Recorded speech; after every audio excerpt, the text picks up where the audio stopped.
Captain Jake Morrison stood on the bridge of the starship Aurora and looked out at the massive alien vessel ahead.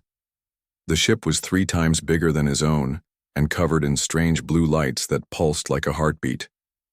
After 6 months of travel through deep space, humanity was about to meet another intelligent species for the first time.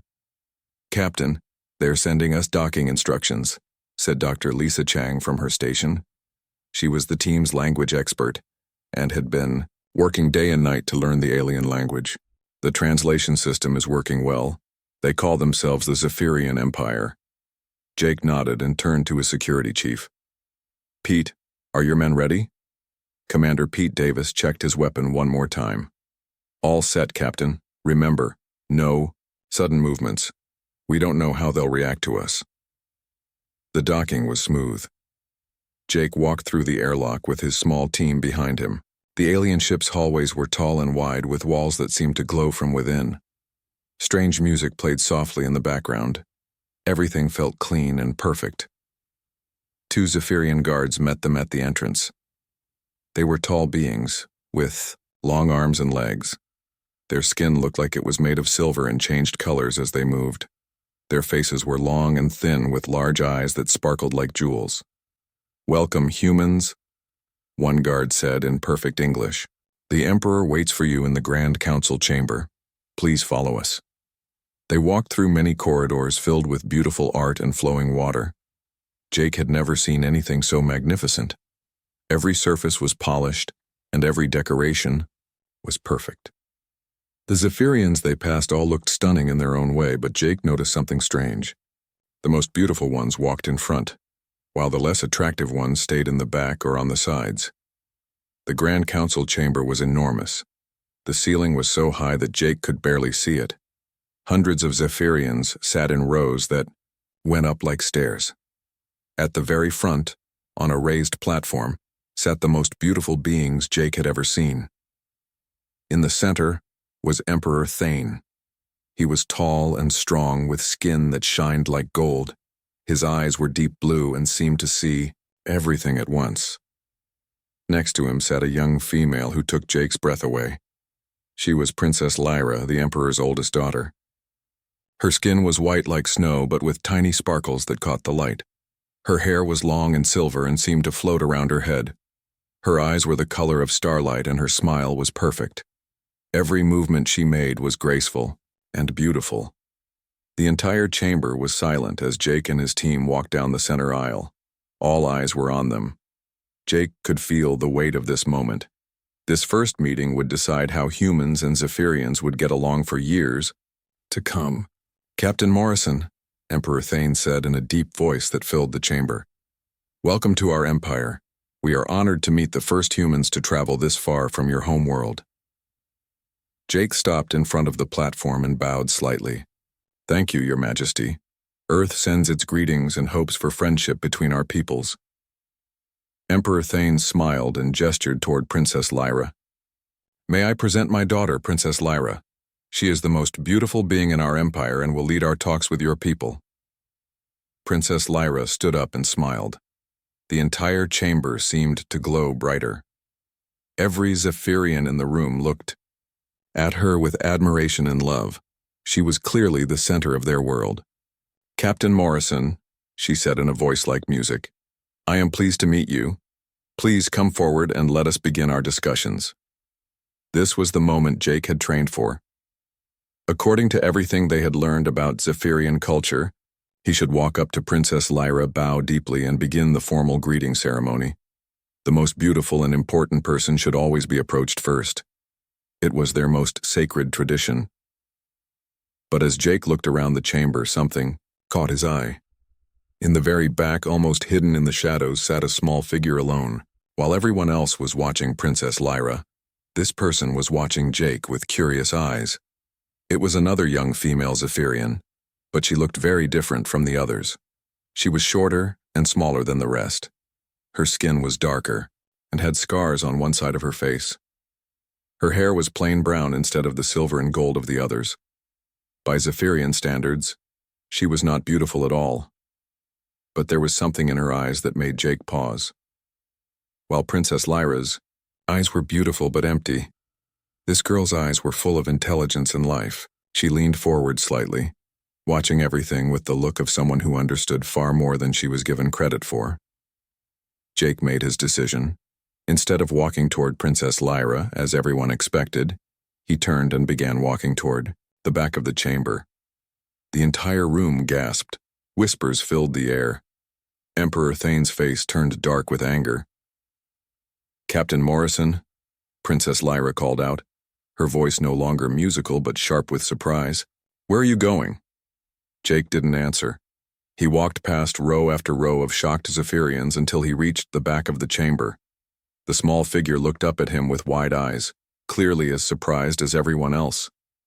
"Hello," Jake said, simply. "I'm Captain Jake Morrison. What's your name?"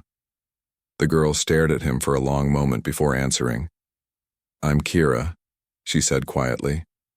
"Princess Lyra's younger sister."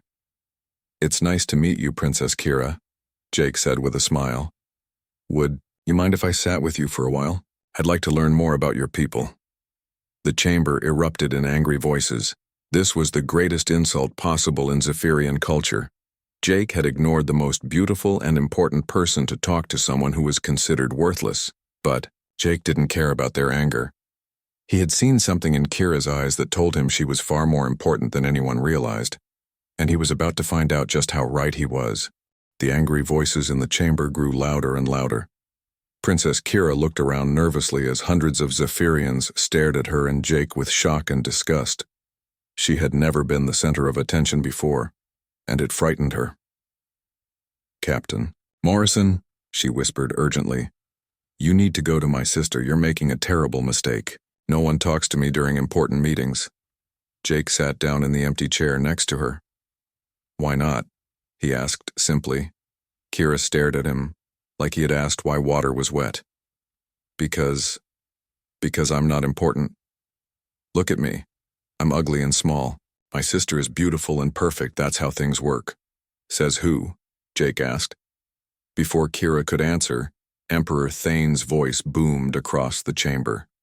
"Captain Morrison, you will come forward immediately and show proper respect to Princess Lyra, or these talks will end right now." Jake stood up slowly and turned to face the Emperor. The entire chamber went quiet, waiting to see what the human would do. Dr. Lisa, Chang and Commander Pete Davis looked worried. They knew this could start a war. "Your Majesty," Jake said in a loud, clear voice, "I mean no disrespect to Princess Lyra. She is indeed very beautiful. But I came here to learn about your people and make friends with them. All of them, including Princess Kira." "Kira is not part of these talks," Emperor Thane said coldly. "She has nothing to offer." "With respect, Your Majesty, I'd like to find that out for myself," Jake replied. "Unless you're afraid of what she might say." The Emperor's golden skin turned darker. No one had ever challenged him like this before. Princess Lyra looked confused and hurt. She was used to being the center of everyone's attention. "Very well," Emperor Thane said through gritted teeth. "You may waste your time with Kira if you wish, but don't expect her to say anything useful. She's been broken since she was a child." Jake turned back to Kira, who was staring at the floor. "What does he mean by broken?" he asked gently. Kira touched the scars on her face. "When I was young, there was an accident. A fire in the palace. I was trapped and got burned. The scars never healed properly. In our culture, physical beauty is everything. When you're ugly, you become invisible." "That's terrible," Jake said. "But what do you do with your time if you're not in meetings?" "I study," Kira said quietly. "I read about other worlds and other species. I learn about military tactics and trade routes. I design new ship technologies, but no one cares about any of that." Jake's eyes lit up. "You study military tactics? That's fascinating. What do you think of the current trade routes between your empire and the outer worlds?" Kira looked up in surprise.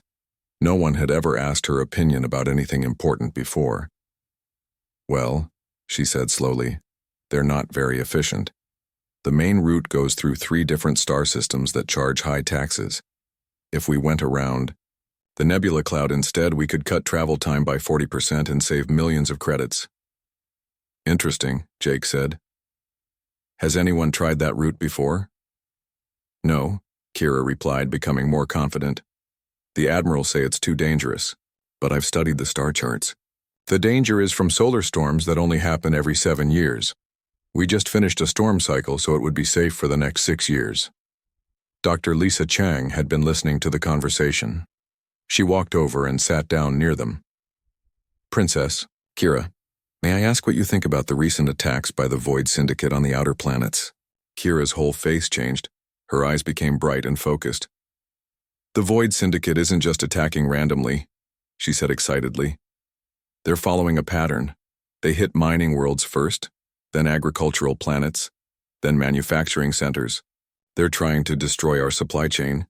What would you do to stop them? Dr. Chang asked.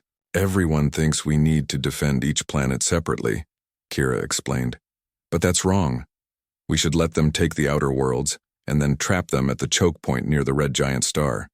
They'd have to come through there to reach our core systems. We could destroy their entire fleet in one battle. Jake and Dr. Chang looked at each other in amazement. This girl was brilliant. While everyone else was focused on her scars, they had missed the incredible mind hidden behind them. Commander. Pete Davis joined the conversation.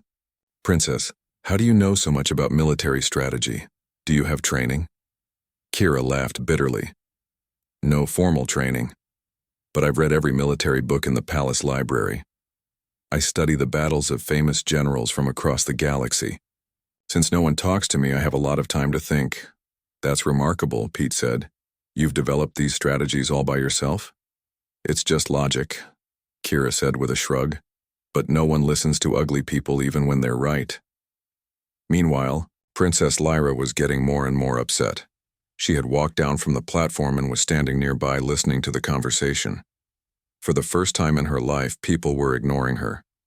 Kira, she said sharply, stop embarrassing our family. These humans are being polite, but you're boring them with your silly ideas. Jake turned to Princess Lyra.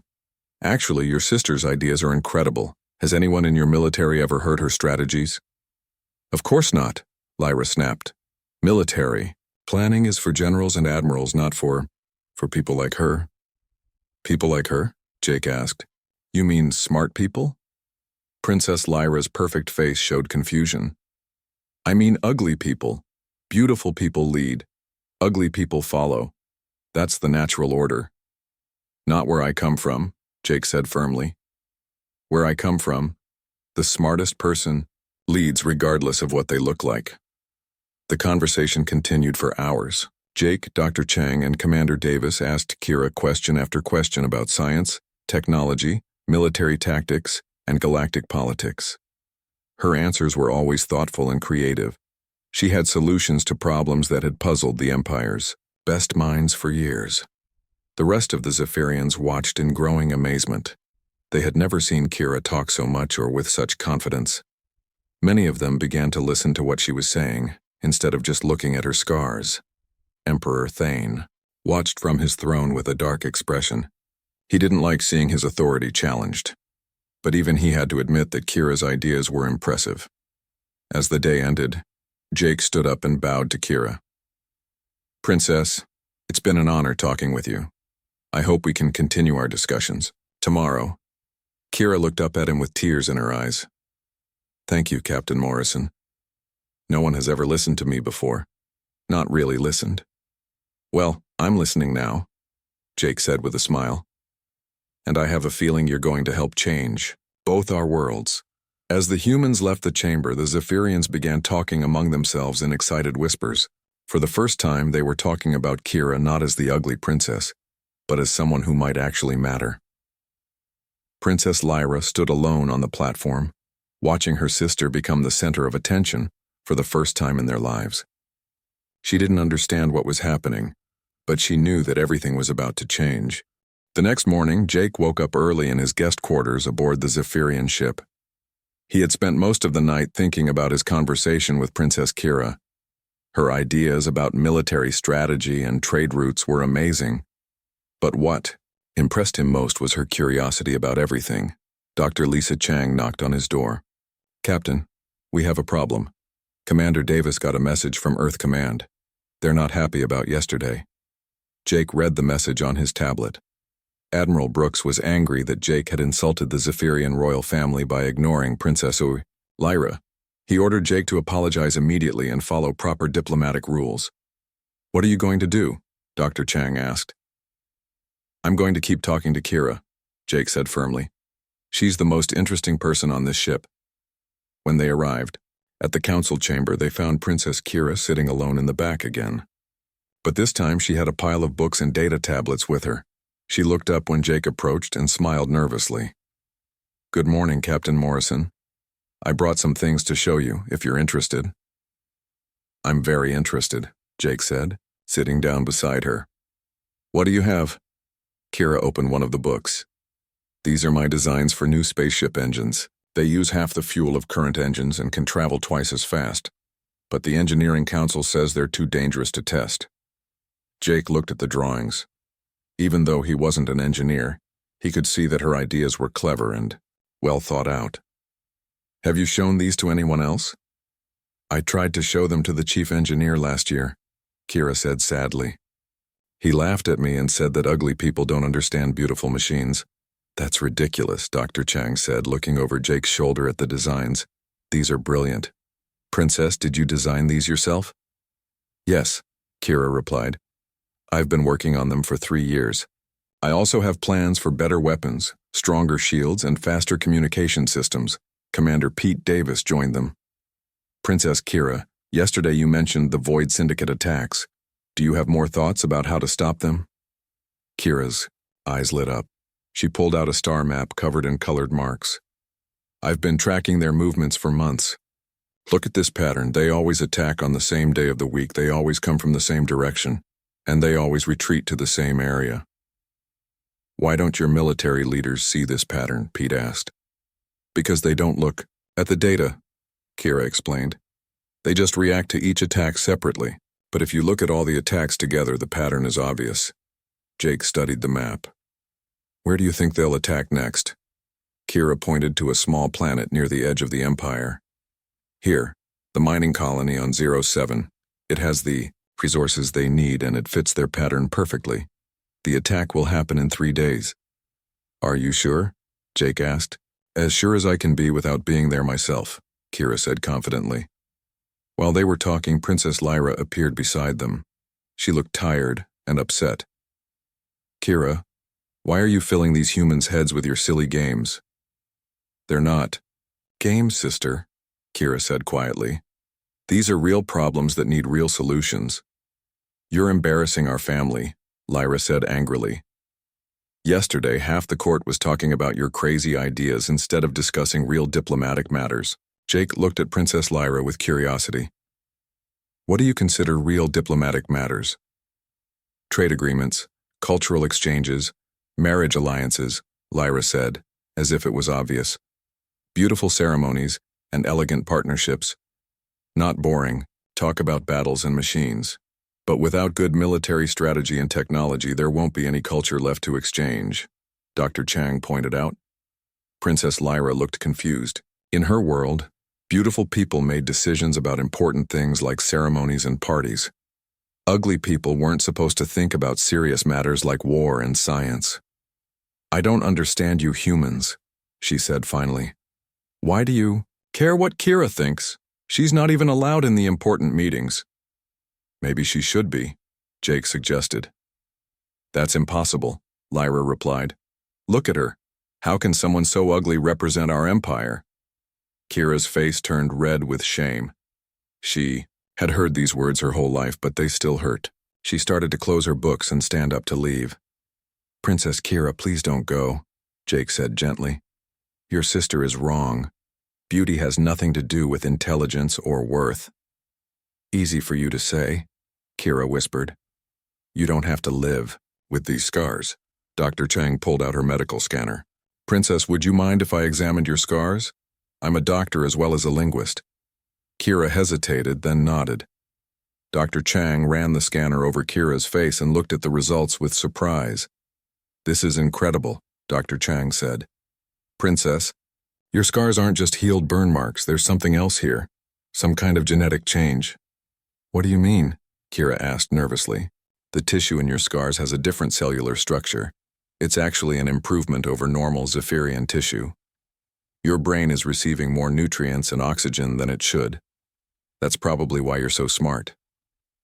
Emperor Thane had been listening from across the chamber. He walked over with several advisors following him. Dr. Chang, what are you saying? I'm saying that Princess Kira's accident may have triggered a beneficial mutation. Her brain is working at a higher level than normal. The very thing your people consider a flaw is actually an advantage. The Emperor stared at his youngest daughter as if seeing her for the first time. Is this possible? We'd need more tests to be sure, Dr. Chang said.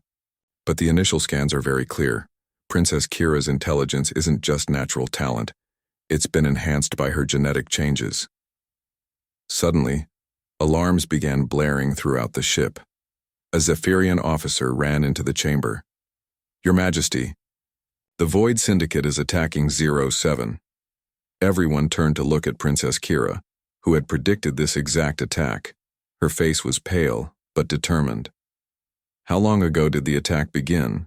She asked the officer. 15 minutes ago, Princess, the officer replied, surprised that she was asking. Kira stood up and walked to the main communications console. If we send ships now using the route through the Crimson Nebula, we can reach 07 in 2 hours. The Void Syndicate won't expect reinforcements that quickly. The Crimson Nebula is too dangerous. One of the Emperor's advisors protested. Not during this solar cycle, Kira said firmly. I've studied the patterns. The radiation storms won't return for another 6 years. Emperor Thane looked at his military commanders, then back at Kira. General Vex, what do your tactical computers say about Princess Kira's route? The general consulted his tablet. The computers say her route would work, but how did she know about the solar cycles? Because I study everything, Kira said simply. While everyone else looks at my scars, I learn about the galaxy. Jake stepped forward. Your Majesty, I recommend you listen to Princess Kira. She's the smartest person I've met on your ship. Emperor Thane was quiet for a long moment. Then he turned to General Vex. Send the Third Fleet through the Crimson Nebula route. Princess Kira will provide tactical guidance. But Your Majesty, General Vex protested, she's not qualified to— She predicted this attack, the Emperor interrupted. She knows the safe route. She's more qualified than anyone else in this room. As the rescue mission began, Princess Lyra watched her ugly little sister take command of the situation. For the first time, Lyra began to wonder if there was more to life than being beautiful. And Princess Kira, for the first time in her life, felt like she truly mattered. The rescue mission to 07 was only the beginning. 2 days later, another alarm rang through the Zephyrian ship. This time, the threat was much worse. Captain Jake Morrison was in Princess Kira's study room when the emergency signal came. She had been showing him her latest designs for improved shield technology when Commander Pete Davis burst through the door. Captain, we have a major problem, Pete said breathlessly. A huge Void Syndicate fleet just appeared at the edge of the system. Our scouts say it's the biggest enemy force anyone has ever seen. Jake and Kira quickly followed Pete to the main command center. The room was filled with panicking officers and advisors. Emperor Thane stood in the center looking grim as he studied the tactical displays. How many ships? The Emperor asked General Vex. Over 200, Your Majesty, the general replied, including at least 50 battleships. This isn't a raid. This is a full invasion force. Princess Lyra stood near her father, looking beautiful but helpless. What do we do, father? We fight, Emperor Thane said firmly. General Vex, prepare our fleet for battle. We'll meet them at the outer defense line. General Vex nodded and began giving orders, but Princess Kira stepped forward from the back of the room.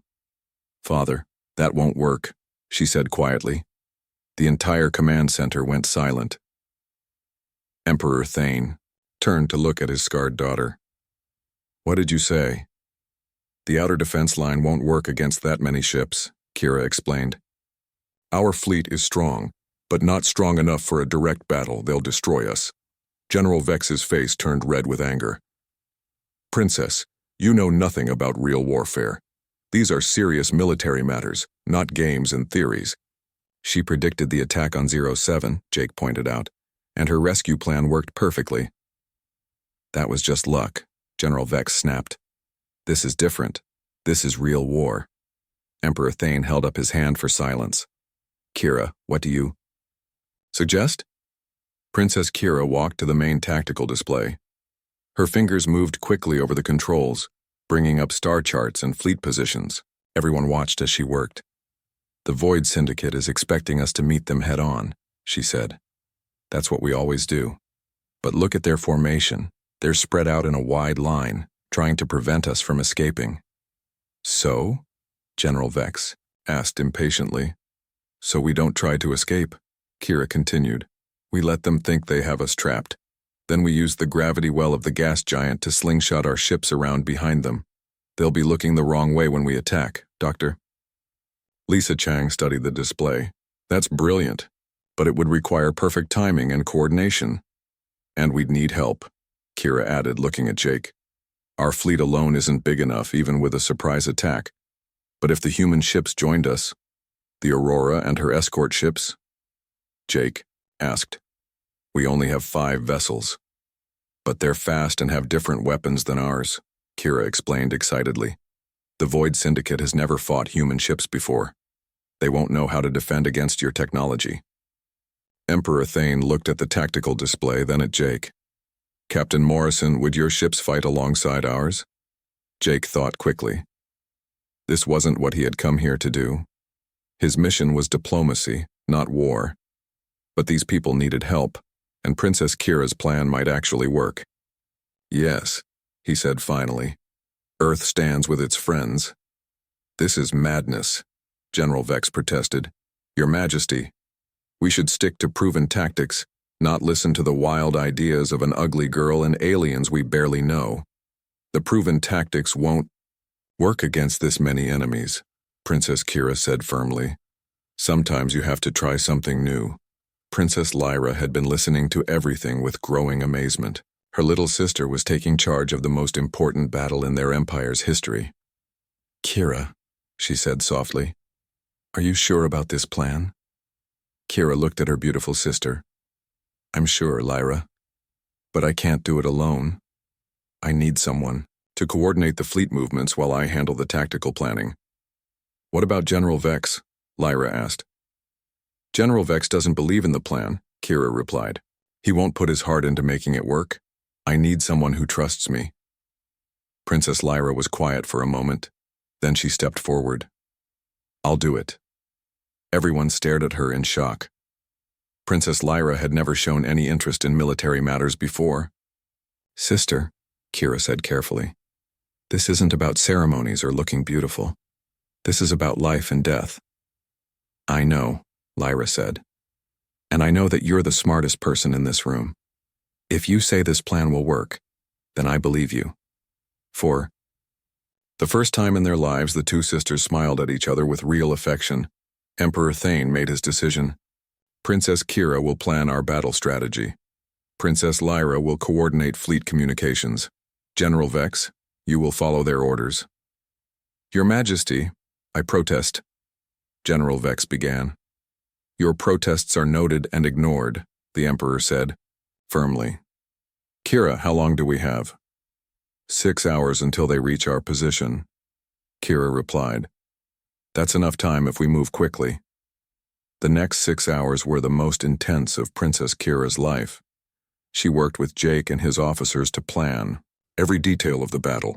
Princess Lyra learned how to use the fleet communication systems and practiced coordinating ship movements. Even General Vex, despite his doubts, helped prepare the fleet for battle. He had to admit that Kira's plan was cleverly designed, even if he didn't believe it would work. As the enemy fleet approached, Jake stood on the bridge of the Aurora alongside Princess Kira. She was calm and focused, but he could see the worry in her eyes. "Are you nervous?" he asked. "Terrified," she admitted. "I've studied battles all my life, but I've never actually fought in one." What if I'm wrong? What if my plan fails and everyone dies? Then we'll fail together, Jake said simply. But I don't think you're wrong. Your mind sees things that others miss. That's not going to change just because the stakes are higher. Princess Kira smiled at him gratefully. Thank you for believing in me, Jake. No one ever has before. That's their loss, Jake replied. Now, are you ready to show them what you can do? Kira looked at the approaching enemy fleet on the main screen. 200 ships filled with warriors who wanted to destroy everything she loved. But she wasn't afraid anymore. She had a plan, she had allies, and for the first time in her life, people were counting on her. I'm ready, she said firmly. The battle for the future of two civilizations was about to begin. The battle began exactly as Princess Kira had predicted. The Void Syndicate fleet moved in their standard attack formation, spreading wide to surround the Zephyrian forces. They expected another traditional space battle with lots of noise and little strategy. They were wrong. All ships, this is Princess Lyra, came the voice over the communication system. Begin Phase 1 of the Kira Protocol. Jake smiled at the name they had given to the battle plan. The Zephyrian and human fleets began moving in a pattern that looked like retreat. The enemy ships followed eagerly, thinking they had already won. Phase 1 complete, Princess Kira announced from her position on the Aurora's bridge. Enemy fleet is in position. Beginning slingshot maneuver. The combined fleet dove toward the massive gas giant planet, using its gravity to accelerate and change direction. To the Void Syndicate, it looked like the Allies were running away in panic. They're taking the bait, Commander Pete Davis reported. Enemy ships are moving to intercept us on the other side of the planet. Perfect, Kira said calmly. Princess Lyra, begin Phase 2. While half the Allied fleet continued around the planet as a distraction, the other half used the gravity well to slingshot back toward the enemy's rear. The human ships with their different technology led this surprise attack. The Void Syndicate never saw it coming. Enemy rear guard is destroyed, Jake reported as the Aurora's weapons tore through an enemy battleship. They're trying to turn around, but they're too spread out. Princess Kira watched the battle unfold on her tactical display. Every movement matched her calculations.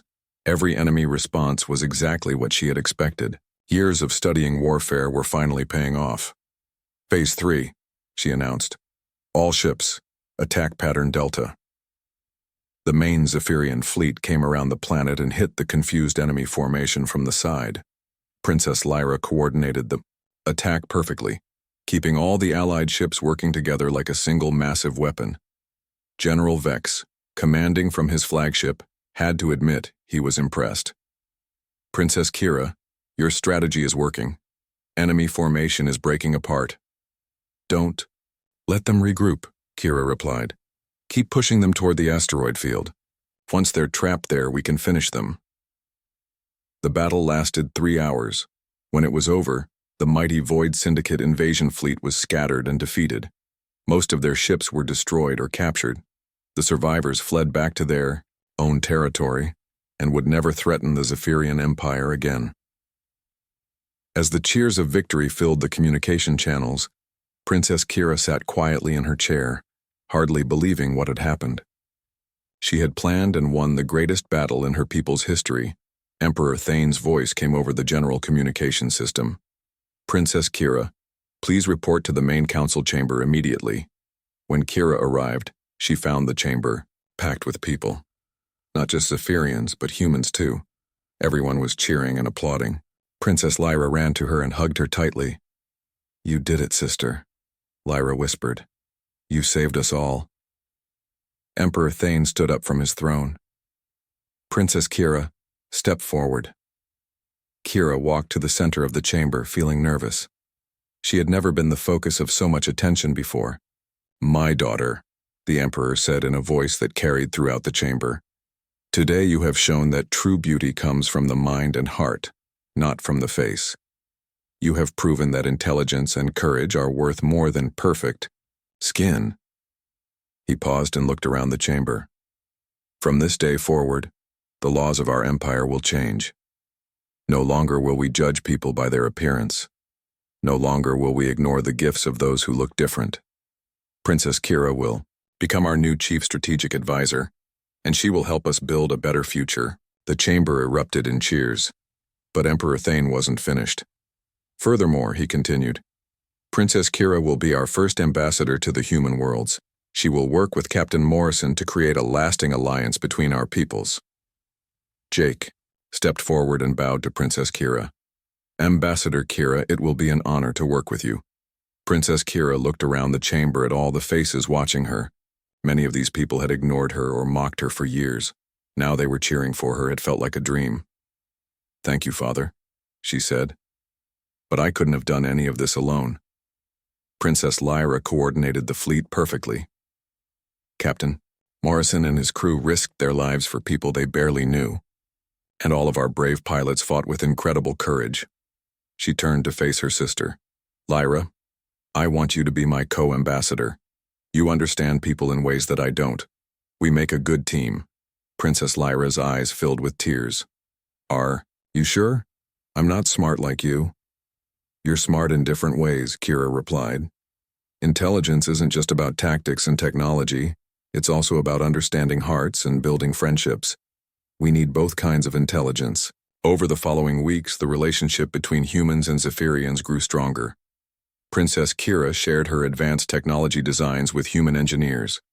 In return, Jake taught her about human concepts like democracy and individual rights. Dr. Lisa Chang worked with Zephyrian scientists to study Kira's genetic changes.